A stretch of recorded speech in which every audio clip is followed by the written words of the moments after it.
তোমাকে যে যা বুঝ দেখ ভাই, ওই দুই একটা জেনেটিক অ্যানোমালি থাকে। মেজরিটি যারা ভালো স্টুডেন্ট তারা হইলো গিয়া পরিশ্রম করে ভালো স্টুডেন্ট। কেউ ওরকম গিফটেড কিছুই নেই। একটা খারাপ স্টুডেন্ট ও চিন্তা করে যে আরে 4 দিন গেছে, একদিন 10 ঘন্টা পড়ছে, আমার তো কাম শেষ। একটা ভালো স্টুডেন্ট কি চিন্তা করে, প্রতিদিন পড়বো 10 ঘন্টা, কেমনে 10 ঘন্টাকে 11 ঘন্টা নিয়ে যাওয়া যায়।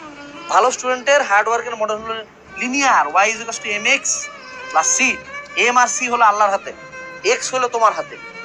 4 ঘন্টা পড়বো 40 পাবো, 5 ঘন্টা পড়বো 50 পাবো, 10 ঘন্টা পড়বো বুয়েটে চান্স পাবো। এরকম ওর কাছে চিন্তা হলো যে আমি যত এফোর্ট দেবো আমার রেজাল্ট তত ভালো হবে, আমি তত ভালো স্টুডেন্ট হবো।